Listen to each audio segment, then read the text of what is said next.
elle n'est pas belle. Bien, alors extrait de El Ferrocarril de... Il y a un morceau de Silicon Carne qui est... Non. C'est le Ferrocarril de Santa Fe, deux extraits. Le premier qui décrit la ville de Fives, à côté en banlieue de Lille, à l'époque où c'était une ville, une commune, et non pas un quartier de la ville, en 1888, époque, on l'a découvert plus tard, où une autre ville a été baptisée Fives-Lille, non pas en France, mais en Argentine.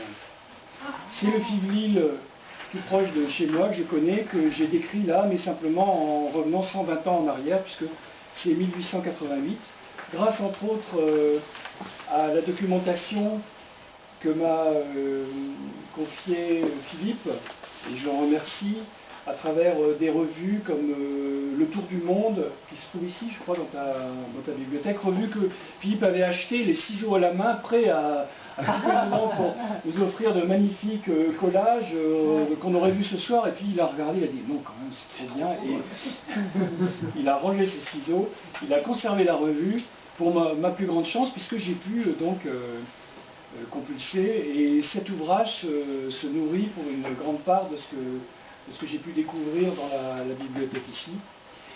Et pour découvrir après d'ailleurs que la revue en question est numérisée à la Bibliothèque nationale de France, donc en allant sur Gallica, on trouve finalement la même chose, sauf le plaisir de feuilleter ces pages qui là est un très très beau cadeau que Philippe m'aura fait. Alors, deux extraits, Archipel du Faubourg d'abord. Pavé au sol, briques verticales, chaussée rutilante, limite rugueuse, un plan cadencé par la voirie, des segments de toiture, des reliefs de tuiles. Pour frange à ce tissu froncé rouge sang, l'écume des fourneaux. Le long de la rue, une enceinte sans faille. Des cheminées en guise de tours à meurtrières, de distance en distance.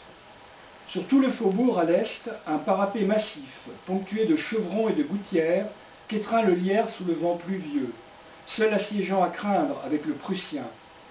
Tracé du trottoir au détour de moulins démontés, à huile, à blé, à scier les bois.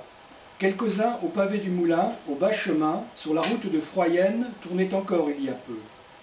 Une flotte de paquebots à l'envers, tranquilles au printemps, rebelles à la tempête. Quelques nefs déjà trop étroites, contre le mont de terre et le dispensaire des sœurs de l'usine. Dans le pavage, un réseau de rails. Dans les travées, une fourmilière humaine. L'ingénieur et le chaudronnier en quête et en travail. Sur la voie bombée, les charrettes des maraîchers et des brasseurs contournant la citadelle. Sous la bourrasque, des façades noires. Présence de coqs, poules et même fumier. Il suffit que la courée laisse vacant un confetti de terrain. Partout, des murs cyclopéens. Ceux de l'ancienne usine toléraient le bois en façade et en charpente. Urgence oblige d'abriter la production. Désormais, puissants poteaux de fer, lourds portails, granges en périphérie, rouges barres qui superposent briques et pierres de Leuzen. Champs grignotés d'année en année. L'ancienne ferme dite de Louis XIV, bientôt alignée à la nouvelle rue de Lannoy. Ça et là, un rempart autour d'un bosquet, le lustre d'une maison bourgeoise adossée au magasin Prosper. À l'ouest, no man's land potentiel, huttes noires goudronnées, baraques en torchis à voligeage, cabanes bonnes à se coucher sous la mitraille. Parfois, dans la rue la plus sombre, un bâtiment neuf, adossé à une vaste cour. Impeccable symétrie pour diviser l'école des filles et des garçons. 2 ou 3 ruisseaux au fond des parcelles. Une maison réputée du XVIe siècle, la dernière debout bâtie non mitoyenne, enserrée depuis. Pignon pointu, abordage vertical en façade. Dans la saison des labours, d'occasionnelles charrues à chevaux de race boulonnaise. On évite maintenant la traversée d'une ville. Un alignement chorégraphique devant les maisons, piliers caténaires du récent tramway dont la fonte s'envole en dentelle. Parfois, par l'entrebâillement d'un portail, un jardin de genre mélancolique et romantique à tilleuls, pin noir et hêtre pourpre. Une grotte mystérieuse, un plan de rêveur, un kiosque à musique, un verger, un potager. et l'exubérant prieuré où des fleurs d'amateurs parsèment un enclos paysan, des rhododendrons parmi les pommes de terre. Au cimetière, une théorie de croix, mécréant et croyant à la même enseigne. Un clocher façon gothique, compère des cheminées par-dessus l'horizon brisé des toits et des pignons. Imitation de vieille église, dogme neuf, le rite médiéval logé dans l'architecture capitaliste. Dans les creux et sur les fêtes, l'énigme européenne, éparse sous ses formes diverses, scories, fumée, pigments noirs, chiens assis au coin de la tuile, balcons ciselés, modénature pour runes, claire-voix vénitienne, réclames et chansons, fer et bois, Scandinavie, matinée d'Espagne, voilà Fives. L'extrait suivant, c'est un compte-rendu annuel de la direction aux actionnaires et des objections syndicales. C'est extrait vraiment d'un compte-rendu annuel de la direction aux actionnaires de l'usine de Fives en 1888.